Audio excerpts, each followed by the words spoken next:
Digital 410 Productions proudly presents the Fail to Fail podcast with your host, Don Abernathy. What's going on, everybody? Happy New Year.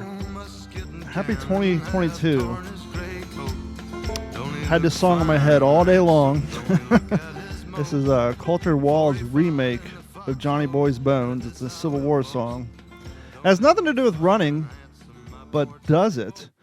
And whoops, I went too far. Well, we have a return guest for 2022. I'm excited to have him on here once again. He himself has been training. Welcome back to the show, Robert Hale. Robert, how you doing, friend? I'm doing good, Don. How you doing, man? Good. Are you familiar with Culture Wall at all? No. You watched Definitely not. You watched the show Yellowstone at all?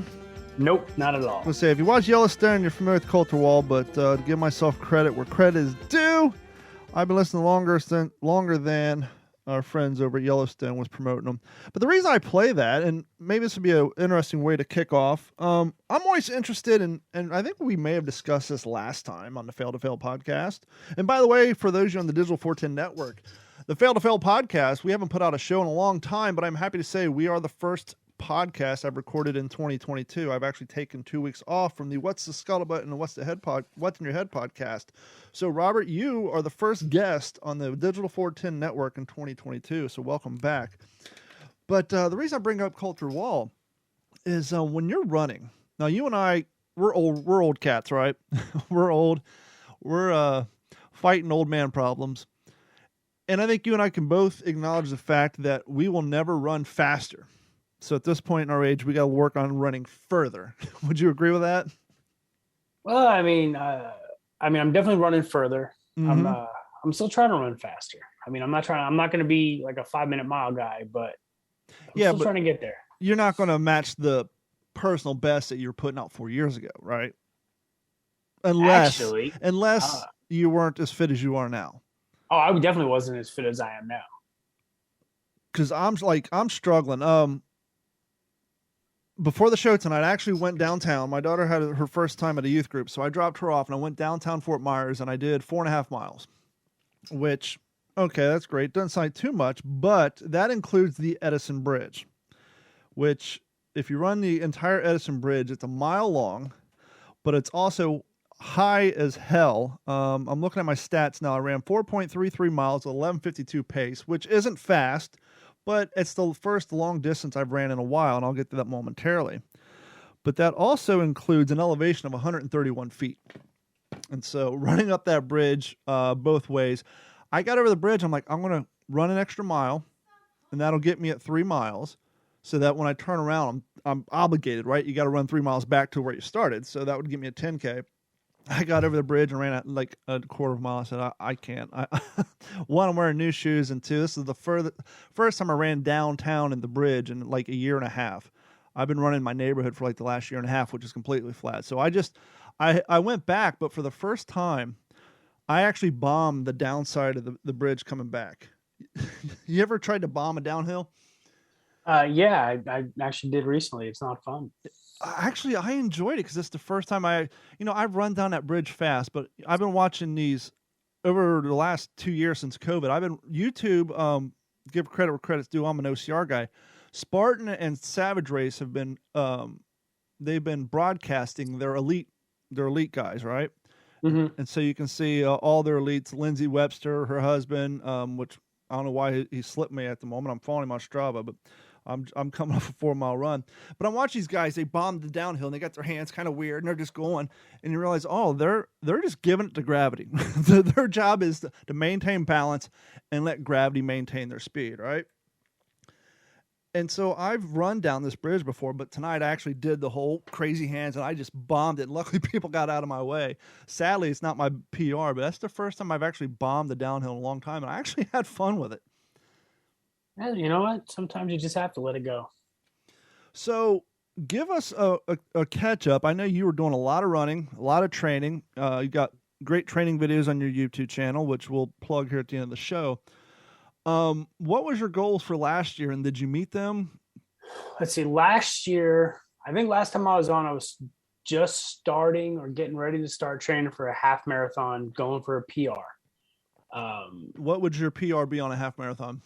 Well, before I started training, it was like 201. It was actually 201 flat. And then I trained, and in April, I ran a half marathon instead of 156 PR. Nice. So then the goal shifted to my first standalone marathon in October. The goal was 4 hours, and I was nowhere near that. I was like 5.5. Like I was dying. Apparently Nashville's definition of rolling hills and Florida's definition. You ran of Nashville. Well, see, you're sleeping on that. You didn't tell us you ran out of state. For those of you guys listening at home, we're in flat ass Florida. Now you live a little further north in flat ass Florida than I do. Therefore, you have people don't realize this because when they see videos of Florida, they're seeing Miami, they're seeing Tampa, they're seeing Key West. Orlando. As you drive north, you're getting closer to Georgia, and so you actually get more hills, but there's still nothing compared to a Tennessee. So even if you're like running around up in the Orlando area, or even may go up a little further to like, oh crap, I'm blanking out because my runner brain, but you go up and run those areas, you'll get some hills, but nothing like Tennessee. Yeah, the hills in Tennessee, and this marathon, it was a small marathon. It was probably I actually didn't even expect it to be this small. There was probably, I think, 50 people that ran the marathon. It was, so there were times on the course I literally thought I was the only one running. That's kind of rough on a long distance run. Oh, it sucks.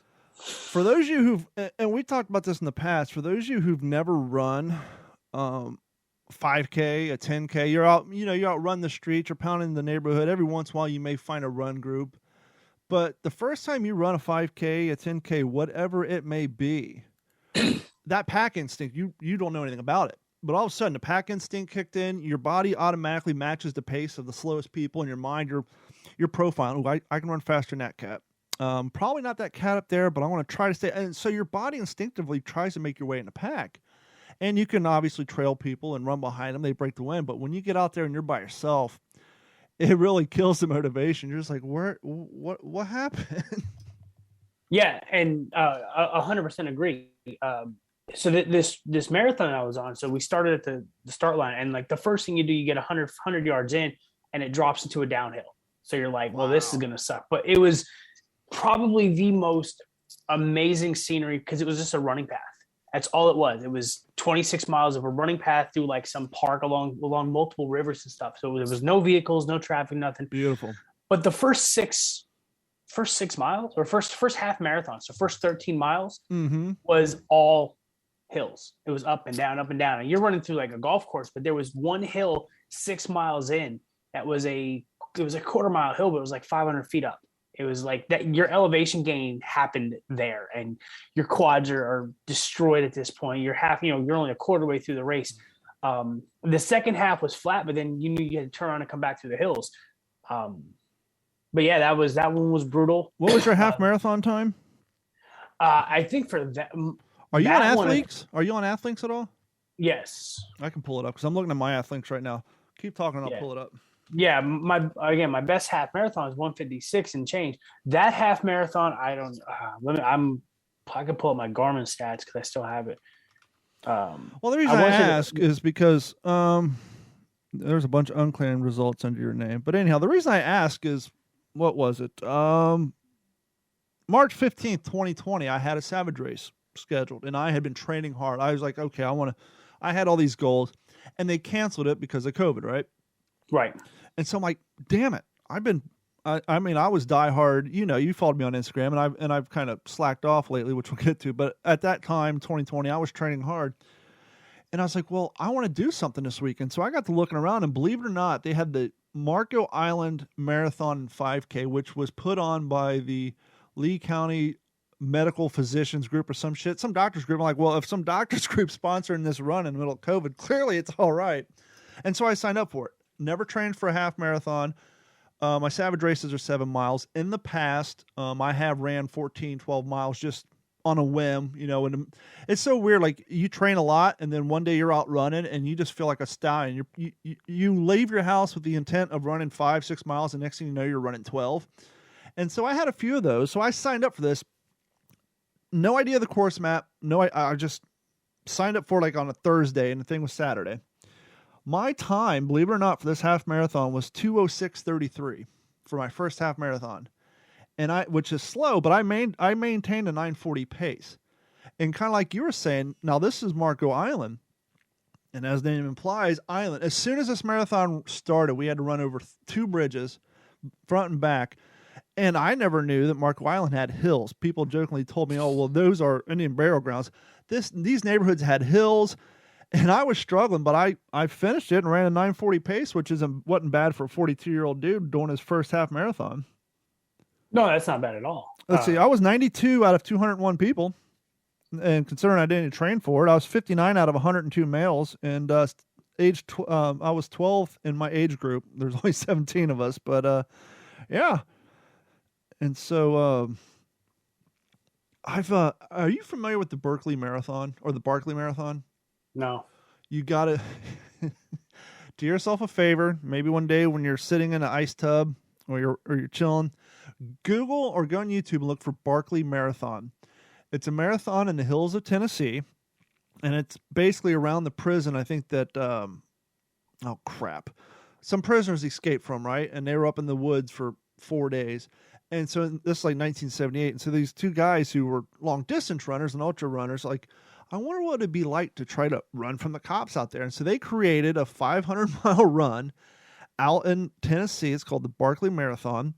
You cannot sign up through the internet. There's no official sign-up group. Only way you can sign up is you have to know somebody who knows the way. And you have to submit a letter of why you should be eligible to join this marathon, and they usually let about 15 to 20 people run. The registration fee is $1 and a license plate. And sometimes you got to bring a guy flannel. It's kind of like the anti-ultra marathon. You don't know what time the start time is. So let's say, Robert, you signed up, you want to join. They send you a letter of condolences saying, sorry, you've been accepted. You're going to have to run this thing because it's through the woods. It's all compass. There's no pre-run map. So let's just go through this. You got accepted. They said, okay, Robert, be here Friday by 3. The race will start somewhere between Friday at 10 p.m. and Saturday at 3 p.m. So you have no idea. So you get there, you're in a tent. It's the wintertime. It's cold. People are coming all over from around the world. About 4 hours, they put out a course map. And it's your job to copy it. They don't give you one. You have to copy the map. You have a compass, not allowed using GPS. You can have your teams there. So basically it's loops. I forget. I think they're loops that are marathon 24 miles, maybe 25 miles each. And you got to run 5 loops or whatever the math is. Just go on YouTube. This thing will blow your mind. Since 1978, there's only been 15 people who finished it. Yeah, I'm good, man. You lost me at orienteering. But no, it's just, I'm not saying to run it, but just to watch it and see how hard, I might check out the documentary. Hardcore these guys are. It's insane what these guys go through. They're running through briars and all this stuff, and it's the world's craziest marathon. And I don't even know. For some reason, I got on this weird kick. I've been watching ultra marathon videos, fastest known times, where guys are like running fastest known time on the Appalachian trails and the Colorado trails. That stuff is insane, and the amount of work and teams required to run those sort of ultra marathons are nuts. Yeah, I'm good. 26 on foot is the farthest I'm willing to go. Well, see, that's why I want to kind of talk to you about. I want to talk about goals for 2022. Are you going to try to do an Ironman this year? I've got 2 on the schedule. Nice. Where and when? All right. So the first one, this is what I'm currently training for, is May 7th. And you're going to laugh at the location, but it's in St. George, Utah. Wow. So not only are you running, but you got to get on a plane. I got to get on a plane. It's I think the starting elevation is at like 2,500 feet compared to my 32 feet here. And it's a Ironman. 32 feet. 140.6 miles. And I think the bike course has about 5,800 feet of elevation gain on it. And let's just make this even better. I signed up for the race back in May. Mm-hmm. It was the North American Championship, so I was able to sign up for it. It wasn't like the qualify only race. Because of COVID and what we're going through now, Hawaii would have had to cancel the Ironman World Championship again this year. So they postponed it till February 2022. and they had to postpone it again. So instead of postponing it in Hawaii, they said, well, we're going to make St. George, Utah, the current 2021 World Championship race. Wow. And if you're registered already, we're going to let you race it if you want to stay.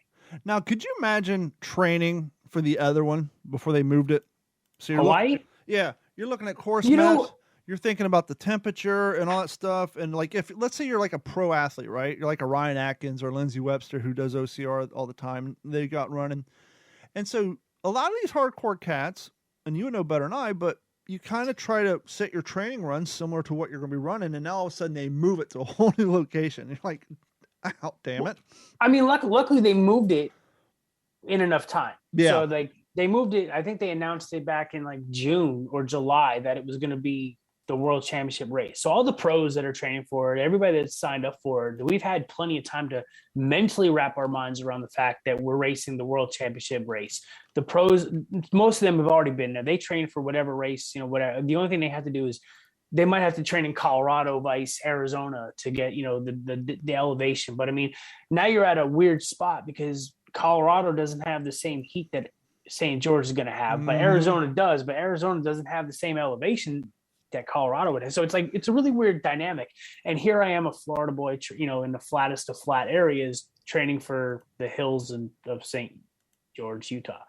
Not only that, but as somebody who runs in Florida, environment is a tremendous difference because on a super humid day in the middle of August in Florida, as crazy it might sound, you'll be running and you feel like you're running through a fishnet. That humidity is so thick. Oh, God. And you literally feel like there's hands pulling you back. And so luckily they moved it to a drier place that doesn't have that sort of humidity, but now you got to compete with that hot ass heat.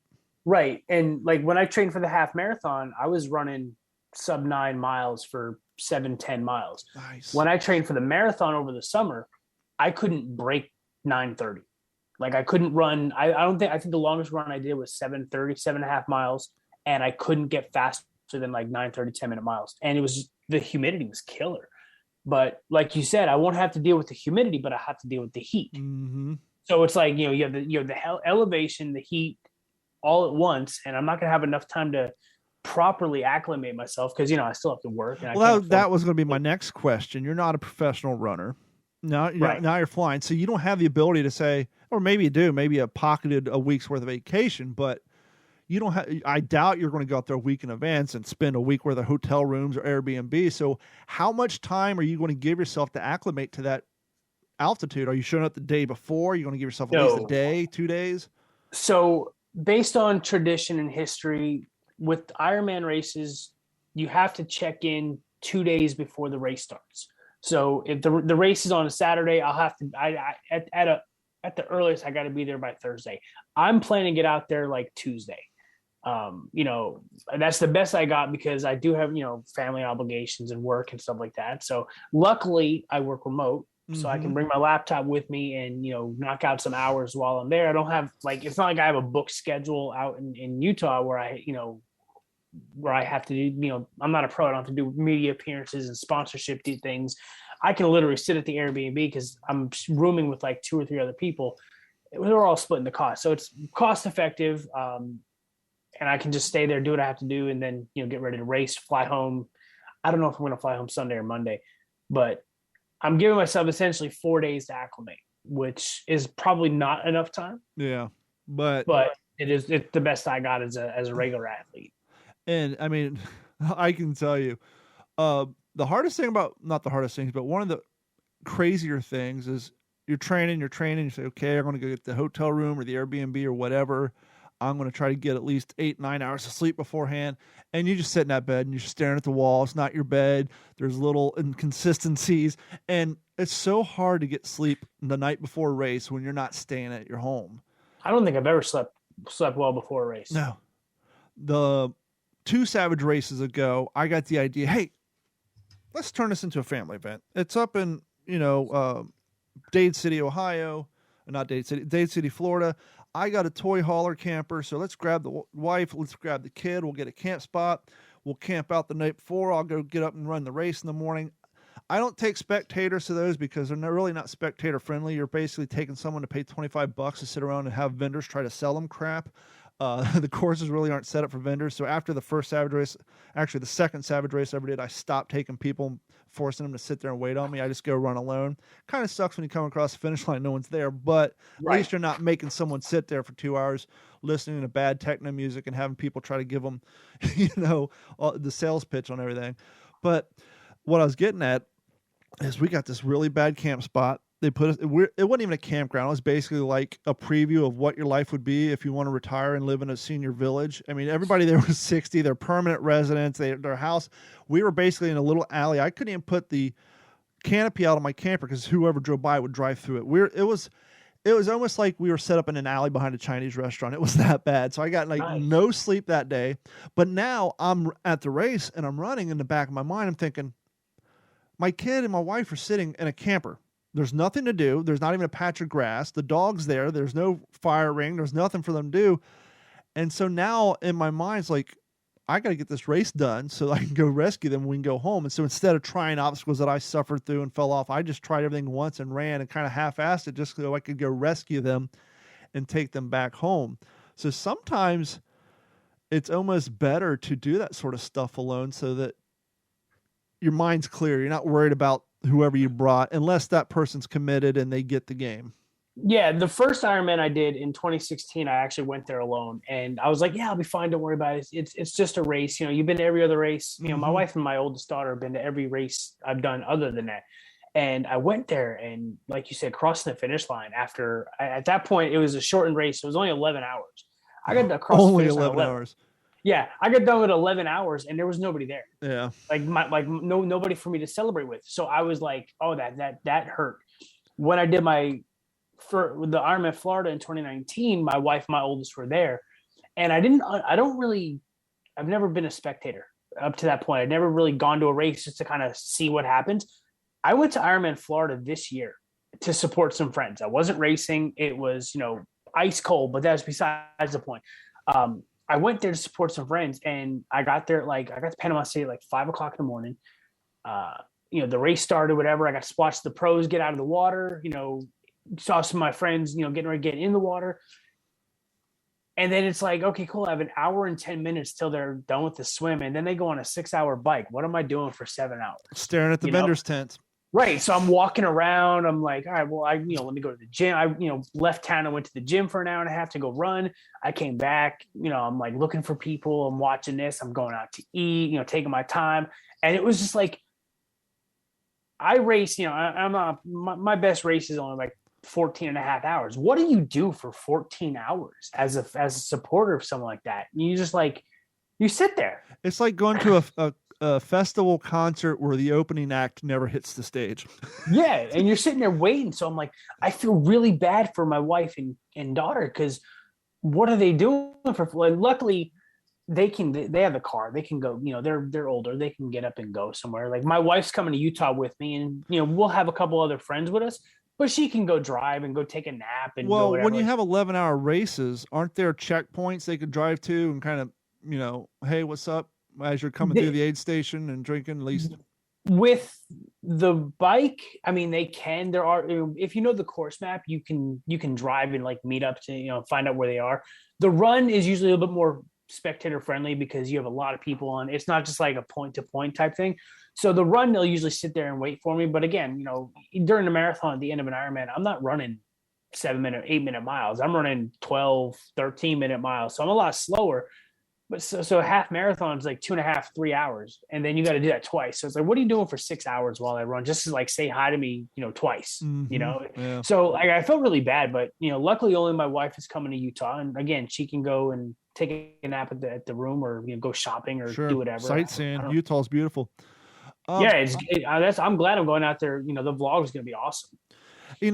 Speaking of crossing the finish line and people being there, if you never run a half marathon or a marathon or Ironman, ultramarathon, whatever, if you watch it on TV, you see all these people standing around cheering and yelling, and kind of like, what the hell are they doing? Believe it or not, When you're 8 miles in and you just came off of like a bridge or through a neighborhood that no one's at, and you come around that corner and there's 8-10 people there just cheering you on, it does help.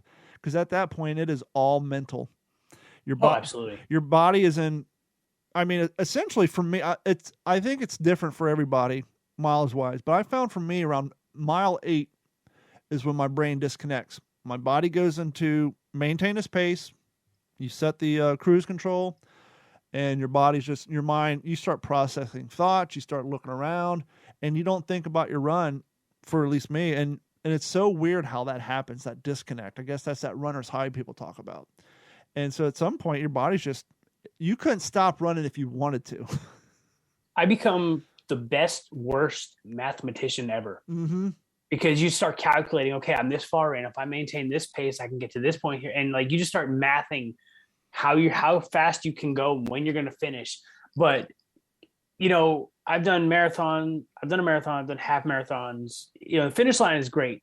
The finish line at an Ironman, though, you get a quarter mile of spectators just cheering, and they will go on Ironman's YouTube page and watch any race day video from any year. You will see even they say the last hour is the best hour of the race, from 11 p.m. to midnight. Now, the races usually start at like 6:30 in the morning. So between 11 p.m. and midnight, you still have hundreds of spectators. When I did the marathon, I took 5.5 hours, and I understand it wasn't a big spectator event. There was like 4 people at the finish line. And that was cool because I got, you got people clapping, whatever. But when you hit that run, that carpet that Ironman uses for their finisher shoot, that last 100 yards, and you have hundreds of people still cheering, and the music blasting, and the announcer still announcing, and the lights are still there, you feel nothing. You are essentially floating for 100 yards until you get to that finish line, and then every bit of emotion. And I actually talked about that experience in the latest vlog series on the first episode. You feel no pain. Whatever was hurting a mile ago, it doesn't hurt anymore. And of course, the pain comes back once the adrenaline calms down. But the finish line in an Ironman is something I've never experienced, and I never wanted. I always want to experience it. Like, I don't ever want to get away from that. Yeah, there's a great TikTok that's going around. I don't know if it was a marathon, an ultra marathon, but basically, guy was in the lead. He was in that autopilot brain disconnect. And at some reason, at the end of the race, they had a hard left-hand turn to get to the finish line. And this guy ran straight. And he was in that autopilot. He ran right into the pole, right into the barricade. And the guy who was in second place hung the turn, saw that he hit the pole, and slowed down his pace and let the guy come back and finish first. And then when they asked him why he did it, he said, because he was in front of me the entire race. He deserves it. And it's like, that is effing beautiful. The fact he could easily just stole first place, but he knew that guy was hurting, burned so many calories. He was in that disconnect mode, and his body just didn't hang that left turn in time. And he actually slowed down and let the guy catch up and finish in first. And I remember watching that one. Yeah. I don't know if I would have had the, if I'd have been able to do that, good of a guy. I'm taking his dubs. I'm not that good of a guy either. No. I will say that is one of the cool things about running and that type of activities. Everybody there is so damn friendly. Obviously, every sport has their asshole, but by and large, even if you're just out running on the street and you run past another group, everybody's just throwing up fingers saying, "Hey, what's up? You got this."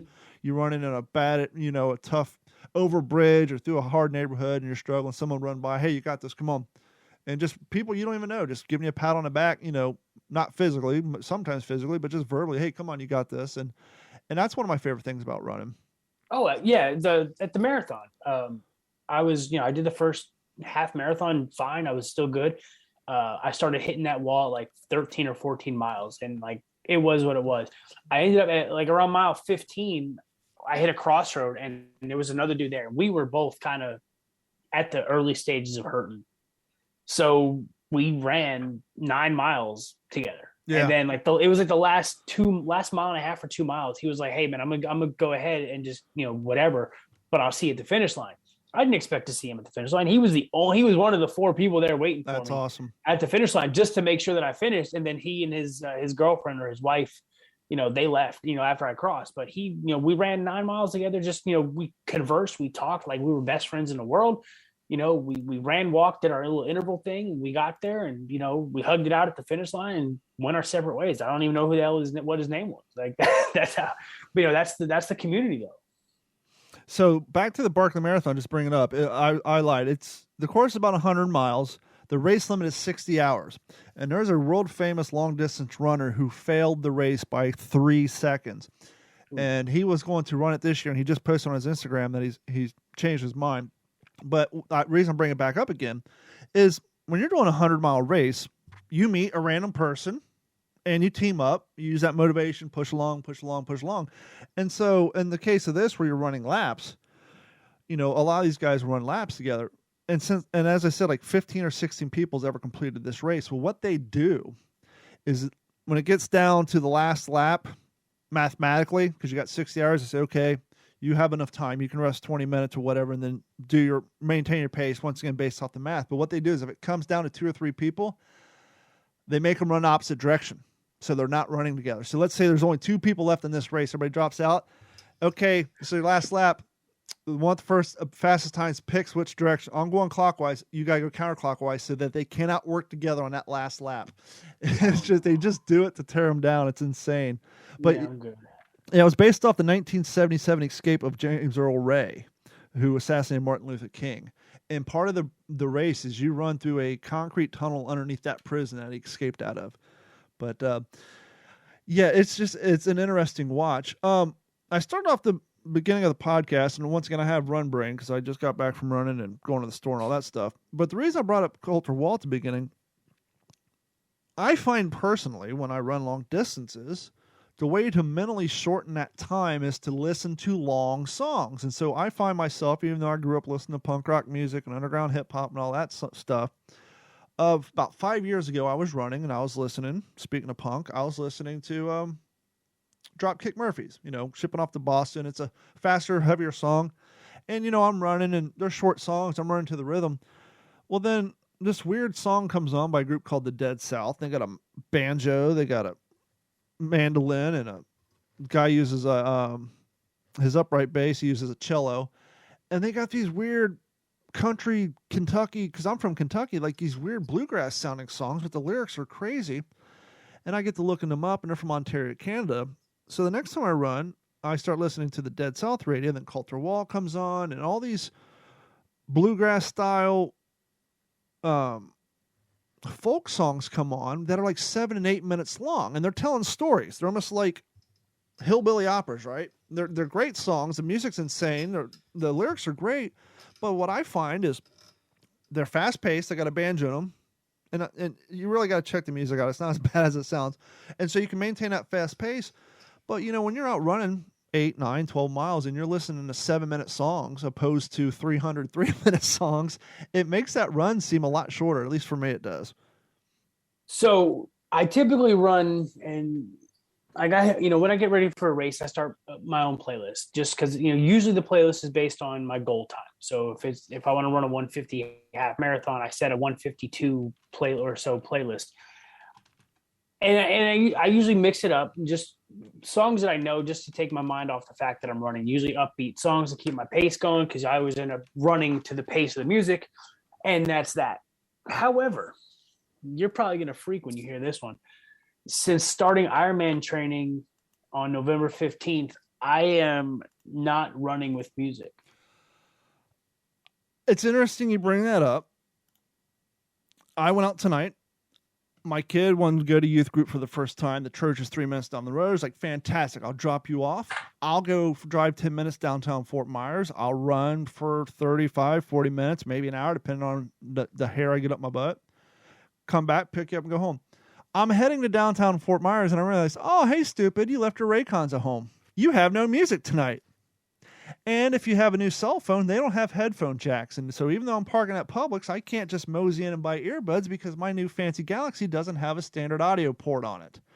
Mm-hmm. And so I actually ran that 4.5 miles, just listened to me, the sound of my feet. And luckily I was running downtown. So you had bars playing music and you got food smells and all that. So it wasn't that bad. But if I was running around my neighborhood in pitch quiet, it it changes everything. Yeah. So I can't have music. I can't have headphones in the Ironman. So I'm preparing not on any of the events. So not the bike, not the run, obviously not the swim. So I'm mentally preparing myself for that. And if right now we're 8 weeks into training, and every run I've done has been either sprints or zone 2, which is boring as hell. But if I can build that mental callus where I don't require run, I can run on my own. I'm literally having I will mentally record a vlog in my head. I was having conversations with myself tonight, things I want to talk about. And it's weird. If for those you listen, if you never, ran more than a mile or so, you process a lot of information, especially when you don't have music. You start thinking about the weirdest stuff and all the things you want to do and all the things you got to do. And like, if you find yourself over loaded with your work, your life, technology, and all that, and you feel like you don't have any time to yourself, do yourself a favor, go on Amazon, get yourself a pair of $75 Saucony Cohesion 14s. They're not super expensive, but Robert can tell you that if you're not running with proper shoes, you're just hurting yourself. Get yourself a decent pair of running shoes and just walk down in the street. Walk back. Next day, walk to your neighbor. If you find that you can't jog for long periods of time, walk. Jog until you run out of breath, and then walk. And then pick up and jog. And before you know it, you're running a mile. And just remember the mantra, anybody can run a mile. But before you know it, you're getting that me time.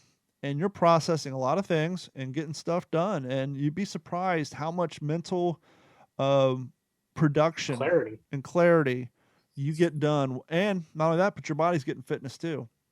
Yeah, I mean, I get so much thought, so many thoughts done and taken care of. And if I'm pissed off at something, that's like ideal time to go run, because I can just work it all out in my head before I do something stupid. And I mean, up here, like running through neighborhoods and backcountry roads, I literally don't have any businesses, so it's all either my feet or cars. That's it. But yeah, I mean, I that mental callus is tough, and I've got a 90-minute run on Sunday that is going to be silent. Yeah, it's funny. At 6 o'clock in the morning. So I was telling myself that, I'm like, hey, this sucks, but when you run a savage race, you can't wear headphones. Well, you can, you'll destroy them. But here's the dead south. Tell me you couldn't run to this and maintain a good pace.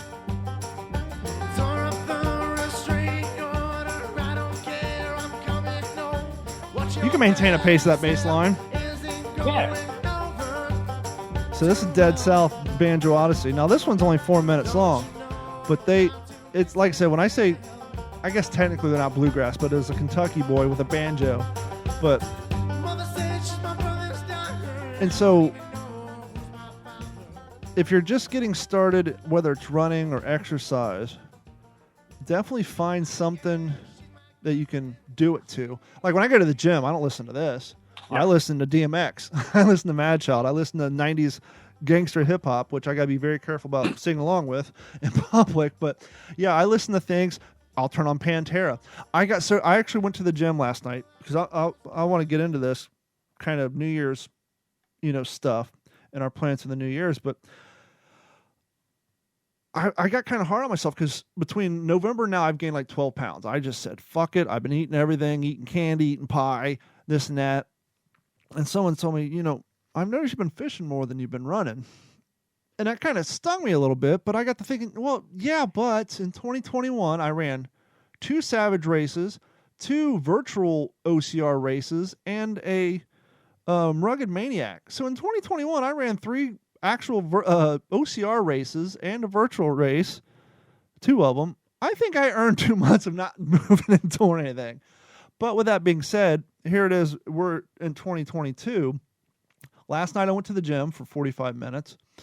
And back to the music thing. Okay, I got 3 weights. And I want something to pump me up. So I turn on Deftones. I said, okay, I want to go back to my 90s roots. Maybe get some Deftones, some Korn, some Cold Chamber in there, some old school Limp Bizkit. And I turn it on, and they're playing like, and don't get me wrong, Jelly Roll, I love you, but they're playing slow-ass Jelly Roll. And I'm like, I want some, and I kept hitting next, and they're playing all this slow music. I'm like, I'm on this hardcore metal channel because I want to get pumped. And I got so frustrated, I had to like switch to 4 different channels before I finally found something I could lift to. And it just drove me nuts. But speaking of lifting, I know from watching your vlogs and all that, you hit the gym, but I want to ask, when you're planning on marathon, do you cut back on the strength training? No. Really? No, not at all. Even now, my coach has me lifting 2 to 3 days a week when I can fit it in. So like if I have a heavy leg day towards the end of the week, he's not going to give me a third lifting day. He'll usually put in 2 actual strength days, Monday and Wednesday. My coaches did tell me that they are all for me doing extra. So like Friday, I only have I think it's only like a 2,400 yard swim, only 2,400 yard swim. If I have nothing else to do and I feel good, I can go to the gym and lift if I wanted to. I probably won't lift legs this week because I have a heavy leg weekend, but like next week I'll probably hit leg. And they are very, very fond of lifting heavy. So if I can lift heavy and not impede performance on swim, bike, and run, they are all for it. Well, see, I just kind of figured maybe you would cut back a little bit on the weightlifting because obviously muscle mass has weight to it and you're trying to run long distances and you're basically, unless you're cutting fat, so that's the key. So because you don't want to add more weight to your knees. That's what I was kind of getting at. It's like, well, you got to run and you're building muscle mass. You're going to increase your weight and bulk up, and it's going to be harder to move your body. See, that was the thought that I used to have. Okay. That, muscle mass was heavier so that, you would end up having more weight on the legs. But one thing I've learned over the years for, 100% fact is that functional weight is better than dead weight. And right now if you can find fat on my body, I'm trying to get rid of it. So I'm not I don't have abs. I'm still, way over 14%, which is, the ideal goal for me. But even if I'm putting on muscle, but getting rid of that fat, that's ideal because functional muscle is going to help you get faster anyway. I have a friend who does, he used to do marathons before he got into bodybuilding, and he was, 8-9% body fat at 108, 190 pounds. And the guy was running 7-minute miles during a marathon. Because I'm trying to force myself to get in shape quick. I'm looking at my Strava for this month. I'm only 5 days in. I've already got 3 hours and 45 minutes worth of fitness in. I got 2 hours. I got 10 miles worth of running done already. I got 2.1 miles on my kayak. Now, let me say this. When I'm kayaking, I don't turn my Garmin on when I'm just floating around casting. What usually happens is I'll float 2 miles downstream or 3 miles down the canal. And then anytime I have a long paddle, like I'm trying to paddle back to fight the sun, anytime I have I know I'm going to be paddling for 20 minutes straight, then I'll turn on my Garmin and track it. So I've actually tracked 1.5 miles of kayaking, I've done more than that, and then 41 minutes of weight training. So I'm already at 3 hours, 45 minutes for January, and I only put in 7 hours in December. So I'm already well tracking to beat last month in my fitness.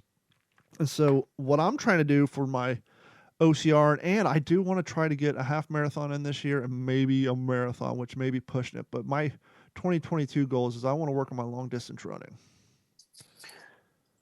Yeah. My 2022 goals, like I said, the first one is obviously finish and complete Ironman World Championship, which I'm not racing the World Championship. I'm racing Ironman St. George, which just happens to be the World Championship. I was saying, you're kind of doing the open wave, quote unquote. You're not doing the elite essentially. wave. I'm not racing to win.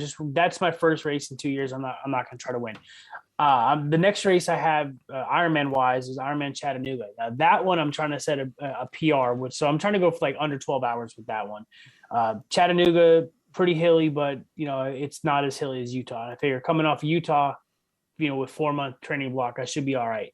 I also have a half marathon in February that I'm going to try to PR. I'm going to try to go for a 140. Wow. Where's that one at?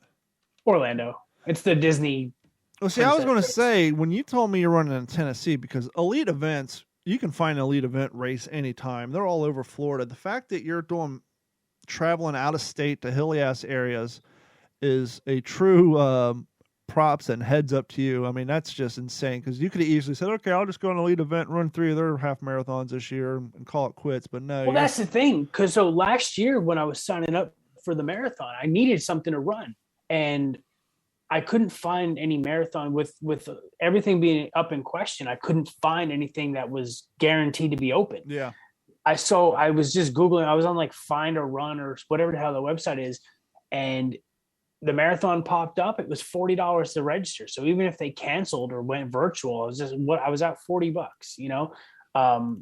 so that was that. I mean, my half marathon was local, but I was initially going to do the Best Damn Race New Orleans because I like that course. But yeah, I did, so I did the Gulf Coast half marathon, which is, in town, right along the beach the whole way. But yeah, I mean, it's for Ironman, I got to go out of state, which sucks, but it is, it is what it is. What city are you in? Pensacola. Okay, that's not you. I found somebody here in Florida. There's a lot of Robert Hales on Athling, so apparently, yeah. But I mean, I think I've claimed all my. I'm just looking through. So. I'm just searching for athletes, and there's a lot of you out there. I'm trying to find yours, but anyhow, it's funny. Rugged Maniac is kind of like I jokingly refer to as my first OCR. It's at the Tampa Fairgrounds, has a lot of inflatables, but they do have some stuff, monkey bar type stuff, but it's definitely no Savage or, Tough Mudder or a Spartan race. So I signed up for it. It's super dirt cheap. And I ran it last year and I had decent time. Unfortunately, they don't have chips, so it's not on Athlinks, and I didn't look it up for the show. But not only did I do a decent time, I actually had 100% completion on all our obstacles because compared to the ones I run in Savage, they're just easier. So I signed up for this year, and I'm actually running an Elite Wave just to see if I can, since I did that with 100% completion and decent time, I want to see if I can actually podium in my age group on that dinky little OCR this year. I'm kind of cheating because I think I can do it, but hell, why not, right? You do it the first time you get 100% completion and decent time on an open wave, why not sign up for an Elite Wave? Right, why not? Makes sense. Have you ever heard of the 4x4x48 by David Goggins? I have, and I almost did it last year. Well, for someone like me, that's a little hardcore, but I thought, well, what if we cut it in half? What if we did like a 1x24, run 1 mile every hour for 24 hours? How hard would that be? I don't know how. I mean, that's 24 miles over the course of 24 hours. I mean, But then you're dealing with sleep deprivation around 3, 4, 5 in the morning. Unlike, when you get up and run a marathon, you show up at 7 and start, and then you're done by, whatever. You're doing an hour, time 3 and 2 a.m. roll around. You might get a little tired. I think that was the point of the 4x4x48 though, is, to handle, how are you handling that lack of sleep? Because I mean, you run 4 miles at the top of whatever hour, and you get the rest of the time of that 4-hour block to recover. Yep.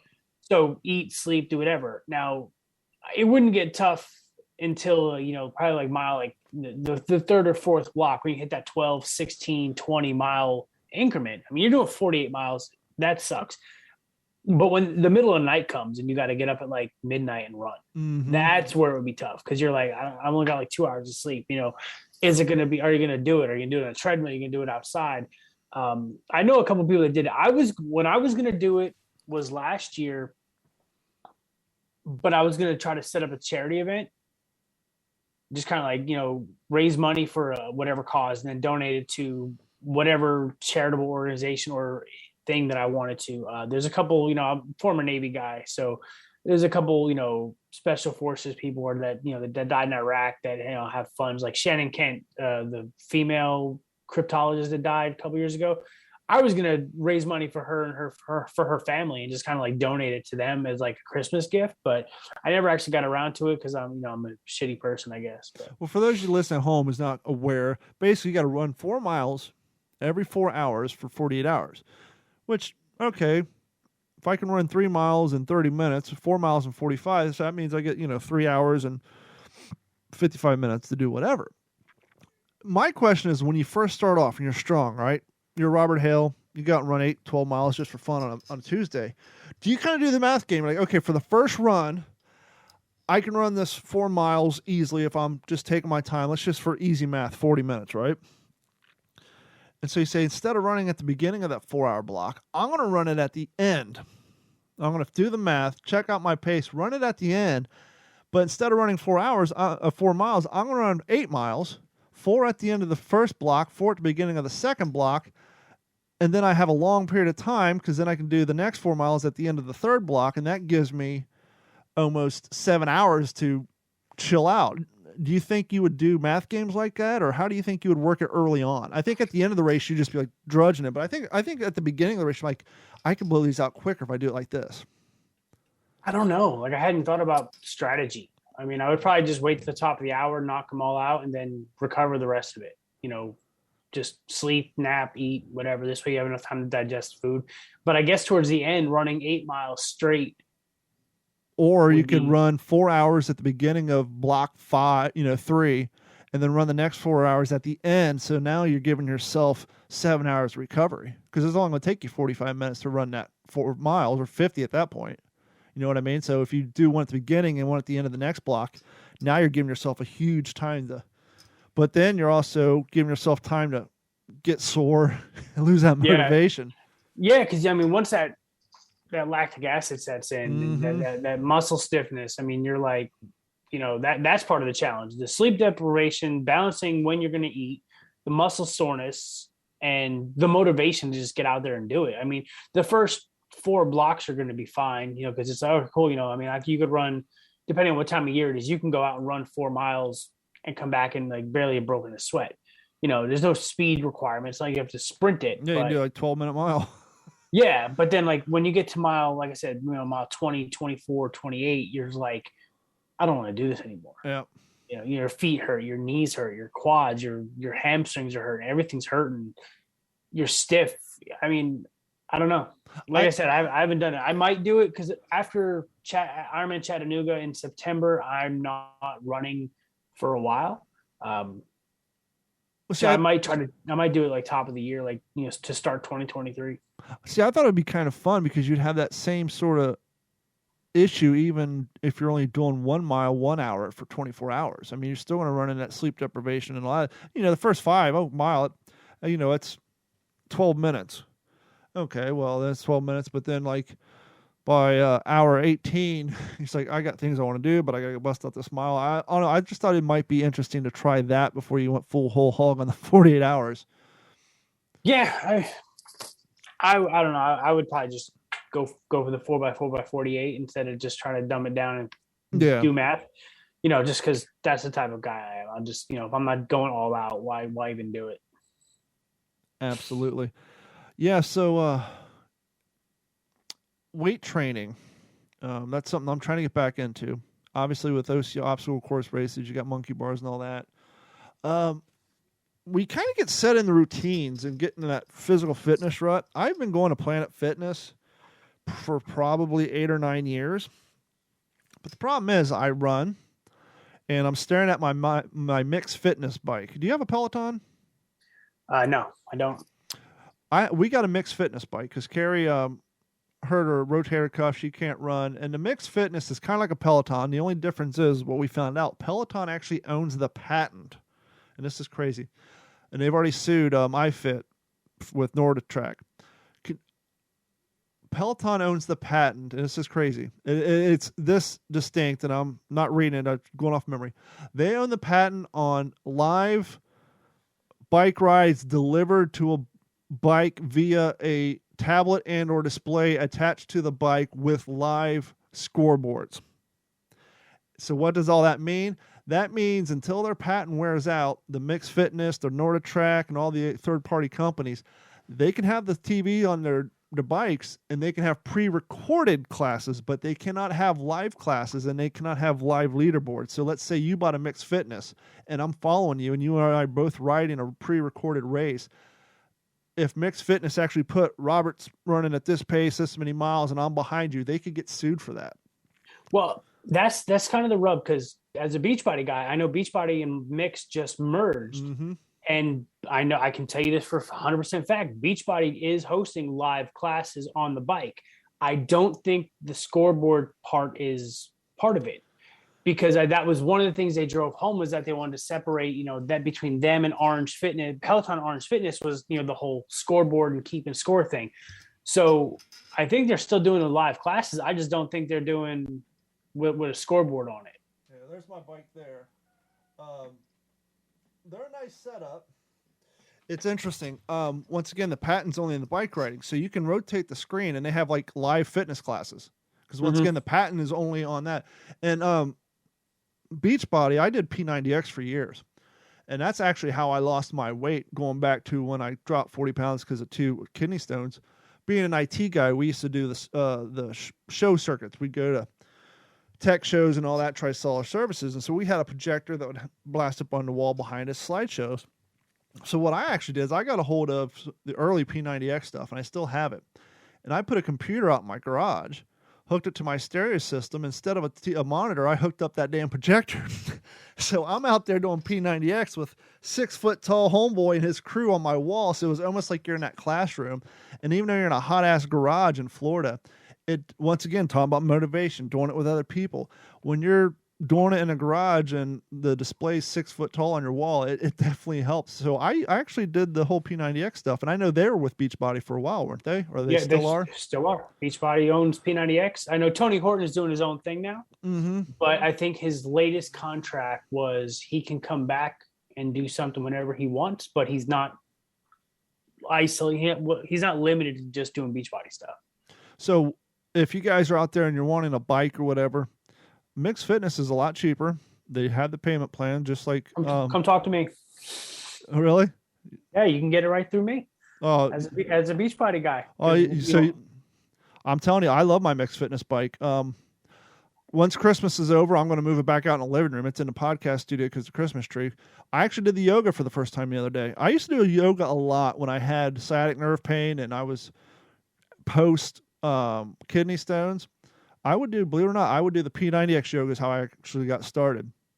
And it definitely helps. And so I actually did the yoga with the Mixed Fitness. I love this damn bike. They have the scenic rides. I do the 30, 45-minute hits. I do the cool downs.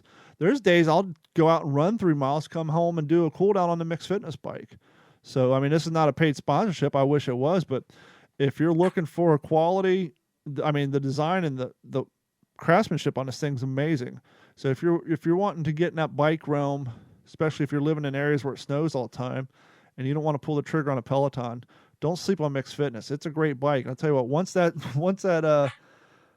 patent wears out, I'm sure they'll have the live bike riding on it, which to me really don't matter. I mean, what do you get? What's the difference between a live and a pre-recorded?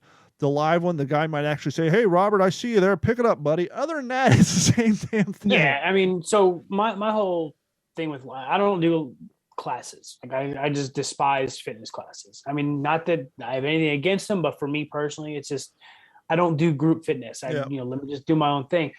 I know with the way we're doing things with the live classes on our system is, they'll have a bunch of like a green screen behind the trainer, and they'll have a little video of all the first 100 people that get into the class. Nice. And it's like, the trainers can see you and they got their monitors and they can shout you out and do whatever. I'm like, I don't want to be seen. Yeah. Like, I don't need to be on a monitor. I sweat too much to be on a monitor. I don't want to be looked at. Just let me get in there, make my faces, and do what I got to do on my own in my garage. Well, the cool thing is like, say you go on here, you want to do a 45-minute ride, and you choose 90s hip hop. That's an option. And it's kind of like Pandora. So yes, the ride is pre-recorded, but the music is running through a music service, and you can skip up just like Pandora, you can skip up the 5 songs during that routine. And so even though you did it last week and you want to do it again tomorrow, it's not going to be the same songs in the same spot. The music changes. So at least, the verbiage will stay the same, the ride will stay the same, but it doesn't get boring because the music changes. And you can actually control the music volume. You want the trainer louder, you can adjust the volume to make the trainer louder, and you can lower the music. It has an HDMI cable, so you can just plug it into a bigger monitor if you want. But it's a great bike. I'm looking at it's covered in sweat, which is a good sign. But so I've been trying to, because I used to be, I'm going to go to the gym twice a day. Then I discovered running after I got injured and couldn't go to the gym. And then I was just running. And so now I'm trying to round out my fitness. I'm trying to run. So now my goal for 2022, now that my daughter's going to do this youth thing, I can do my long runs on Wednesdays. I do podcasts on Mondays and Tuesdays, so I'll probably just do my bike on those days and then try to get to the gym once or twice a week and then run the other day. So now instead of just, I'm running 5 days a week doing nothing else, I'm going to try to round it off so that I can get more fit in different areas instead of just being static and doing. And it helps with the motivation and it doesn't burn you out when you're changing things up. Yeah, I think the way my schedule is now is I have about 3 swims a week, 3 bikes a week, 3 runs a week, and then I mix in. Obviously, that's like Some days is just, 2 workouts. Most days are 2 workouts a day. And then I'll throw in a strength training, 2 to 3 times a week. And I just finished P90X again, like 2 weeks ago. I did the full 90 days, Did they come out with a second version, or is it still that same one, the same original one? Dude, we've got so many more workouts. Yeah. But yeah, there's a P90X2, which is more athletic focused and like sports performance focused. It's different. You use medicine balls and stability ball, and it's completely different from that. And then there's the P90X3, which is like a 30-minute version. So it like combines a whole bunch of modalities as far as fitness goes. And it's just every workout is no longer than 30 minutes. It's like 30 minutes exactly. It's still the same goofy Tony Horton, but I've done that one a couple of times. I've done them all a couple of times. But yeah, we've got workouts for bodybuilders. We got workouts for runners, which for beginner runners are good. We got, your high intensity workouts. We got your just getting started strength workouts. I mean, we have a library that rivals a lot of different things. It's like 12 different trainers, and we just keep adding more stuff every year. This is the Scramble Brain episode of the Fail to Fail podcast. But the reason I got into the mixed fitness topic on this is, I've been going to Planet Fitness for so damn long. And I got to looking around. I'm like, this is basically a cardio gym. This is where people go when they want to lose weight. They're just getting into it. I've been coming here for years. I like the fact that I can walk in. I have to check in. Everybody knows me. But with that being said, I'm looking around like, okay, I run like 12, sometimes 18 miles a week. If I'm not running, I'm on my own bike at home. The free weights here aren't super great. So even though I'm so comfortable there and we all kind of get into that fitness rut, I'm thinking about pulling the trigger, canceling my contract, and going over to Crunch, because I've been over there twice on a guest membership, and they have a 40-rung monkey bars, which is great for my OCR training.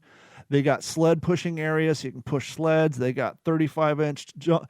I can actually jump and squat onto a 35-inch jump box. They got the medicine ball targets where you squat and you throw it up and hit the targets. They just have so much more.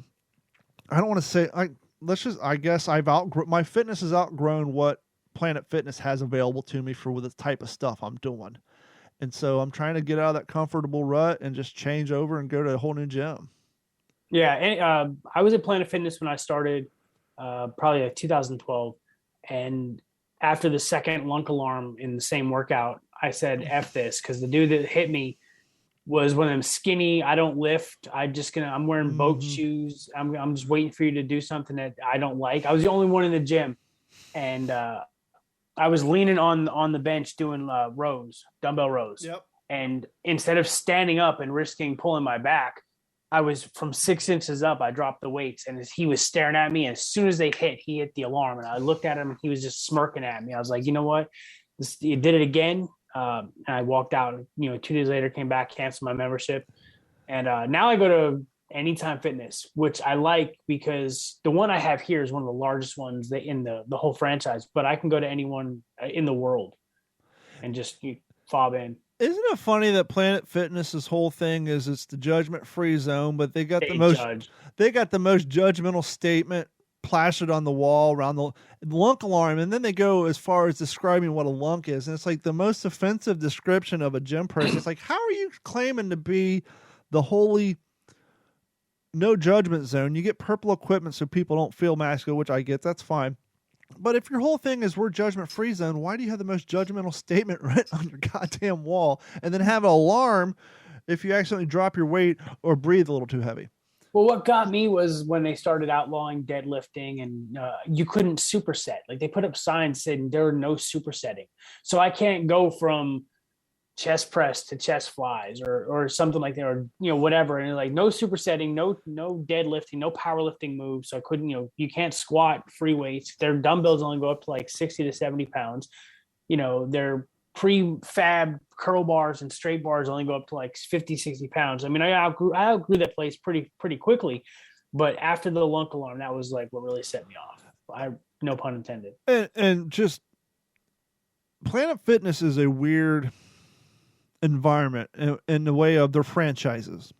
And so to give Planet Fitness some credit, I've never had those problems at ours because our franchisee is cool. The only problem is he gives his people time off. So on Fridays, the place closes at 8, and Saturday and Sunday it closes at 8. So I can go to the other ones open 24 hours. Luckily, I wear, some kind of in your face t-shirts while I'm in there. And I've never had comments about my shirts and anything I've never had a bad experience that you hear about on the internet with people getting kicked out because they had a jug of water or people getting kicked out. I've never had that at mine. Otherwise I wouldn't have been there for 10 or 12 years. But in the case of mine, I've just out my fitness level, not that I'm some huge hulking guy, but the things I'm wanting to do in my training, I just can't do there. I mean, they got the pull down ropes, which is fine. But other than that, it's like, I'm more into, I'm borderline on like CrossFit, but without, the insanity of it. I need to start pushing sleds, do these squats with the, and so I'm probably going, and it's only going to cost you about $10 more a month. Yeah, I mean, Planet Fitness is great for beginners who just want to get active. Like if you want to tread 20 pounds, 30 pounds, go for it. It ain't even about that. Like if you want to just move, because they have like 100 treadmills and ellipticals and bikes and 50, whatever, cool, man. 8-step machines. They do have a lot of ellipticals and bicycles and all that stuff. Right, but at some point, you're going to graduate to a facility that suits your needs. So as you get better in whatever it is you're doing, you particularly need a gym that's going to be more suited for the OCR stuff. So you're going to have, the sled pulls and the medicine balls and things, the slams and whatever. Me, I just, give me a weight section with dumbbells and free weights and I'm good to go. Well, and that's the thing too. I went there and their weights, the free weights, like you said, Planet Fitness might max out 65 pounds and they just have so much more. Instead of having 225s, they got 625s and they have so much more. And the other thing I never thought about, Planet Fitness bench presses, they are assisted. They got the poles. And so you're going there and you're ripping and you're putting up weight. And I've been going there for so many years. When I went to Crunch Fitness, their bench press is just a goddamn bench. And so now you're going like this, left and right, because for 10 years you had this assistant. All you got to do is press straight up and down. Now you're fighting the left and right motion and you realize, oh, I've been getting kind of coddled and not getting the full workout because not only are you pushing up, part of the workout is controlling the left and right motion. And so I realized, and the equipment's just newer, and because our Crunch Fitness was just built, so I'm probably going to pull the trigger and just move over there because I really, 2022 is going to be the year for me where I'm going to try to get back to where my goal for this year, as stupid as this sounds, my goal for this year is to get my body back to where it was when I had my picture taken at Savage Race in 2019. I was at 207 at that point. I was going crazy. I was running all the time, going to the gym. 207 is not a maintainable weight when you're 6'5". So if I can maintain like a 210 walking around weight, right now I'm at 218. So I want to lose 8 pounds, but lose more fat and then build muscle to maintain that 210. That's my goal for 2022. Right now, this morning I weighed in around 214, which is... You're what, 6'5", 6'4"? 6 foot. 6 foot? Yeah. So my goal for race day in May is between 195 and 200. Do you find when you're running, because you and I both have, I'm 5 inches taller than you, but we have longer legs, but I realize when I'm running, I don't utilize my gait. I don't pull my knees up very high. I almost run in a weird shuffle. And so one of the things I've been working on is trying to, when I get about 2 miles in, I consciously now try to force myself to raise my knees up higher, thus widening my gait, making me travel further with less steps and utilize my body that way. Because I find I have this weird little shuffle when I run. And if I just bring my knees up more often, I could probably minimize the amount of steps I'm having because I'm extending my gait. But that's just something weird I got to work on. I'm not really extending my legs a whole lot. Like I said, I'm still in the zone 2 base building training. So my paces are like between 10:09 and like 11:20 or something like that. But I did find it, because you're not going full stride when you're running slower. Yeah. When I wanted to pick it up, like a couple of weeks ago, I wanted to just run this. My coach was like, just open up and do what you do and go as fast as you want. I'm like, sweet. The amount of effort it took to go from a 10:20 pace down to an 8:20 pace was minimal. It was literally just open your stride. And my heart rate still stayed within 10 beats of where I was, 2 minutes slower. But I was moving so much faster, and all I had to do was stride. So I like that I'm there. I like that I'm at that point. Obviously now, in a couple of weeks, we start working on getting faster and getting, hill repeats and stuff like that, because that's going to be where the speed comes into play. But the endurance is definitely picking up, and I like that. It's funny. I just ran up 4 miles at probably about an hour and a half ago. My resting heart rate right now is still at 89, so which is high for me for my resting heart rate. My wife hates me because like right now I'm at 57. Yeah. Sometimes I'll look down. I'll be like, if I'm really chilling, I'll look down and be like at 48. And and Carrie's like, I'm sitting at 90. It's so crazy how much higher rate the women are.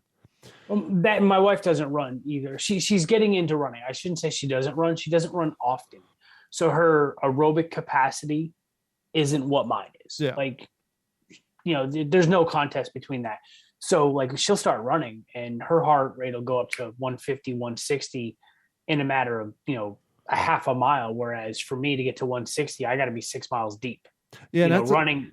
That's a fun game to play too. Is if your spouse has a Fitbit or you have a Fitbit, or hopefully you moved up to a Garmin, because Fitbits are good for starting out, which they may have changed in the last 4 years. But they're very conservative. This, at least on the old Fitbit, this is considered a step. So I'd get like 20 steps doing that. Whereas Garmin actually uses GPS. Because when I had my Fitbit, once again, I was just starting, but I would drive. I'm an IT guy. And so I'm steering my wheel like this all day. I'd get home. I'd have like 40,000 steps in, like 18,000 steps in. And then I switched to the Garmin with my same routine. And I'm like, wow, I got 5,000 steps in. Cut it in half because Fitbit uses hand movement. They kind of use steps as a unit of measurement and not actual steps. But what I'm getting to is it's a fun game to play. Is like if you and your spouse both have a Garmin or both have a Fitbit, go out and run a mile and see the difference on calories burned and heart rate between, even if your wife or spouse runs as much as you do and you guys can maintain that rate and you've been doing it a long time, you will see there is a genetic difference between men and women.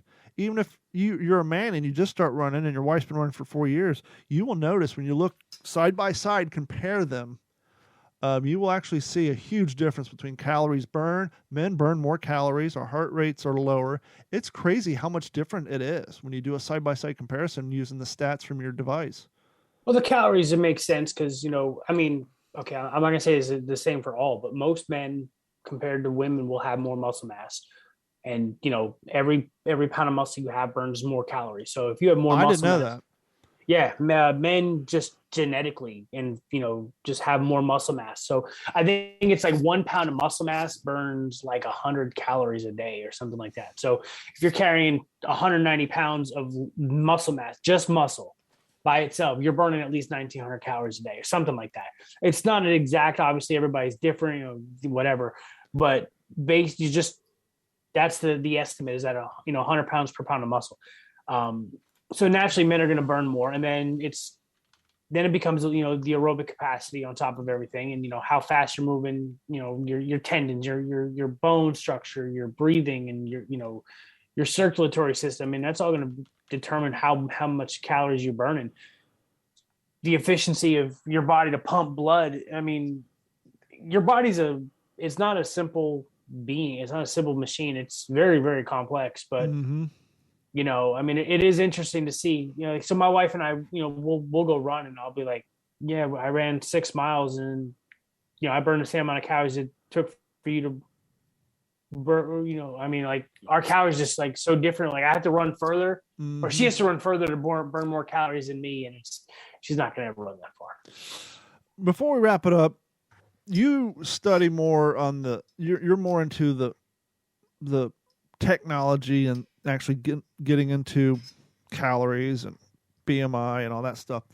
Do you think at some point we need to either get rid of the BMI or recalculate it?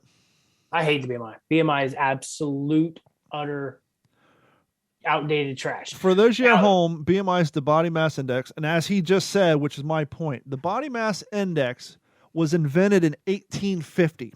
Right. And it was invented to identify, obviously this is before people started lifting weights. Mm-hmm. This is before people started working on muscle mass and stuff like that. So it was back when it was created, it was a good idea, a good estimate to say, okay, cool, you're overweight, you're obese, you're a health risk. But now it literally goes off your height and weight and doesn't go off of, muscle mass or anything like that. So you look at The Rock at 6'4", 285 or 270 or 250, whatever he is now, he's considered morbidly obese. Yeah, and that's what I was looking at. Because I'm 6'5", and at 218, yeah, I could probably shed 10 pounds to be reasonable, but by the BMI index, I should be 178 pounds. And keep in mind, in 1850, the average height of a male was 5'5", and I'm trying to find the average weight just to put it in perspective. I would say probably like 120 to 130. Yeah, and so now we're over 100 years ahead. We have prenatal vitamins, which help us as babies. We have better medicine. We're cruising around at 6'5", 6'7". I don't think using a chart that's designed for dudes that average 5'5" and 145 pounds is a really good way to try to. And it's not just fitness; they use this in doctors' offices. Yeah, and it's just the only justification I could have with keeping it is for the doctor's office. Like, you can literally look at somebody and say, height, weight, boom, here's your BMI, without even doing measurements, and you can say, okay, well, you're obese, and depending on the individual. If you are not physically active, yeah, okay, that's probably gonna be more accurate. I'm considered obese according to BMI, and I'm 6 foot 214. And okay, I'm not the best, the most in shape person, but clearly I'm not horribly out of shape. I'm obese, which I think is garbage. Bodybuilders are obese. Elite athletes, if you've lifted and built mass in any way, shape, or form, you're obese, which clearly is wrong. So I think BMI, if you're going to keep it, use it as an estimate in the doctor's office for like whatever health potential health risks, but that should never ever be used as a gauge of your personal Now, health. I'm going to be fully honest on here. I'm going to my Garmin because I do track my weight every morning. And like I said, okay, I've gained a lot of weight. My running, when I did my last Savage race, I was 218. As of this morning, I'm 228.2. So I've got some weight to lose. So I'm on the BMI calculator now. I'm 6'5". I'm 228.2. And this thing should say I'm obese. Okay, I'm overweight. So it's saying your BMI is 27.1, indicating your weight is overweight category. For your height and healthy weight range would be from 156 to 210 pounds. 156 is a bit of a stretch for 6'5". I mean, you're talking looking like freaking the lead singer of Rolling Stones at that point. 210, yes, but I couldn't imagine me walking around at my skinniest. When I moved to California at 21, I was 175 pounds, and I was rail thin. You could put your hands around my biceps. That's when I started going to the gyms when I moved to California, and I'm going to the beach, and I got skinny, crackhead heroin arms, but I cannot imagine being back to 156 pounds at 6'5". If you take my weight and my estimated body fat, and you do the math, whatever, I have about 165 to 169 pounds of muscle of lean mass. There's no physical way I could get to my BMI healthy weight, which is like below 160. Yeah, you would almost have to go on the Matthew McConaughey Texas Buyers Club diet where he lost all that weight, and he said it's permanently affected his body for losing that much weight in that movie. Oh, I believe it. I mean, Christian Bale did it with The Machinist, and he got down like 105 pounds or 100 pounds or something like that. And I mean, you starve yourself, and I couldn't imagine. There's no way, shape, or form I would ever be able to eat less than 1,000 calories a day and do nothing.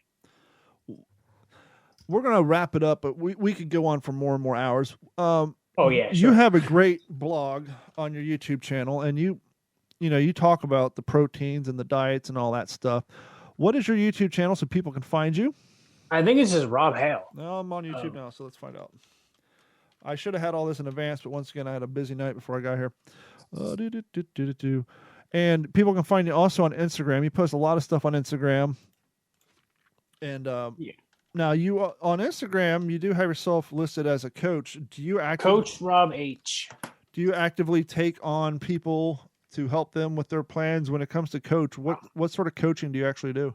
I can. So, I mean, the coach title is when I joined Beachbody, like back in 2012, they call their distributors coaches. Okay. I'm not going to sugarcoat that and like try to make it seem like I'm more than what I am. I do help people obviously, use, figure out their workouts and their programs and their nutrition plans and supplements and stuff like that. I have a group going now where I got like 10 ladies in there that are, losing 5 to 7 pounds from the last group that they're doing a second one. That's awesome. I have studied for the certified personal trainer cert. I just haven't taken the test because I'm lazy. But I mean, that's basically where it's at. I mean, I can help you. You want to reach out. That's fine. I mean, I don't charge for anything. Free advice. The easiest way to find him on Instagram, his name displays on his profile is Robert Hale, but the actual Instagram channel would be Coach Rob H. That's actually what your Instagram is. So if you guys search for Coach Rob H, it'll pull it up and you'll find him that way. And he's got a lot of great information on there. He has a link to his YouTube channel on there as well. And as always, just go to fail2fail.com or d-410.com. We'll have a link to this show. And on that link to this show, we'll have links to his YouTube channel and Instagram. And so you can go follow Robert and check out and keep up with him for 2022 and see if how he does on those 2 long-ass runs. So your goal is 2 for the year, right? Yeah, I've got 2 Ironman races this year. That's kind of like the big goal. The half marathon's a training run, essentially. But yeah, Ironman St. George in May and Ironman Chattanooga at the end of September. Now, for those of y'all who are thinking about getting into running and all that, as I said, you can just start by walking through your neighborhood. But once you get to the point where you're running a mile or 2 and having fun with it, and you start to feel like, okay, what am I doing this for? And Rob will probably agree. Go online, find a local 5K, even if you never ran one. Just by signing up for an event, even if it's a 5K, by signing up for an event and having it on the calendar, it motivates you to work towards something. And then you run that first 5K, and you're like, wow, that was fun. And now when you're out running, you feel like, okay, I'm not only running for my health, but now I'm running for something. I'm preparing for something. And now next thing you know, you're training. Like, holy shit, now I'm training for something. What are you running for? I'm training. Training for what? 5K. And just having something in the distance, a date to run towards, it just makes working out daily or bi-daily, whatever your schedule is, it just helps so much more than just getting up, okay, I got to get a run. What for? Because I got to maintain my weight. No. Whether it's a 5K, 10K, a turkey trot, whatever, a mud princess, find something that's out of your comfort zone, something within at least reach of your current fitness level. And nice thing about this 5K is you don't have to run the whole damn thing. You can walk with your dog if you want to. Just get out there and just give yourself a short-term goal. And before you know it, you'll have more and more short-term goals, and you'll have 3 or 4 races on your schedule. And it helps you tremendously with staying motivated. Because now you're working towards something instead of just maintaining a routine. Oh, I agree 100%. When you sign up for that first race, whether 5K, whatever, as you're there, you start talking to people. You join your local community, and you start making friends and just getting out there and going for jogs, whatever. I mean, you become part of it. It's almost cult like. Yes, it is. Everything becomes about running. You start talking to people about running, and then it's a healthy habit. It's going to help you just, again, with your mental clarity and anxiety, and you don't need a lot to go out and run. So it's not like you got to pay thousands of dollars a year to just the shoes. Buy a pair of shoes and a head, and an armband for your phone and go. But you have a sense of purpose when you run. Like you said, you sign up for a race, you pick a date, and you say, boom, now I have to train for that race. And you don't have to train hardcore. You're not trying to qualify for Boston yet. You pick a date and you say, I'm going to run Couch to 5K. It's a free program. Yep. Learn to run a 5K. Couch to 5K, Couch to 10K. It doesn't become a paid for program until Couch to half marathon. I actually did those for my half marathon training. When I decided, I did the Couch to, I'd already ran 10Ks, but when my wife started running, she downloaded those, and then I went back kind of in the coach mode, so I would go run with her on those apps, and they're tremendous. And there's another one. I don't know if it's still around. She did this one. I didn't do it. Her school did this. It was a zombie game, right? So you load this on your phone, and you go out running, and you have your music playing, and you get to mile 1 or half a mile, like a voice comes on. You notice a package on the road. What do? Oh, you pick it up, and then you found whatever. and then you hear grunts coming and there's zombies running behind you, and so you pick up your pace, and if your pace doesn't pick up quick enough, the zombies get you. But at the end of your run, you upload it to the app, and the stuff you found on your run actually goes into the game. So it's like taking a game and encouraging you to go out and run, almost like a running version of Pokemon. So it's an augmented reality, yeah. Yeah, so if you run too slow, the zombies start coming. They get louder and louder in your headphones over your music, so you got to run faster, and then they kind of quiet down. It was a pretty cool app. She enjoyed it, but we did one with my daughter when she was first getting into it. And this was back when she was like 8 years old.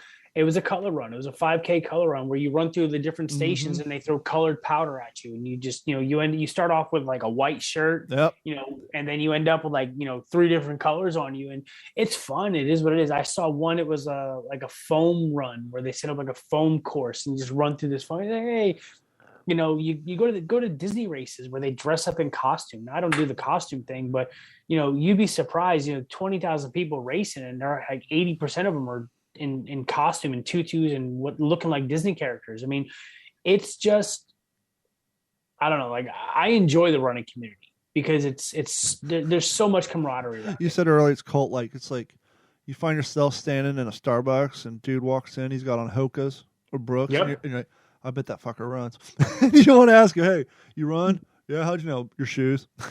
Dude, I when I go to Disney, if it's in the summertime, because certain times of year you don't always wear shorts, but I'm looking around for the people wearing the Iron Man shirts and the Iron Man bags and the calf tattoos, and it's like, okay, I know that guy. That guy's in an Iron Man. You almost want to walk up and be like, hey, which one do you do? Start having that conversation.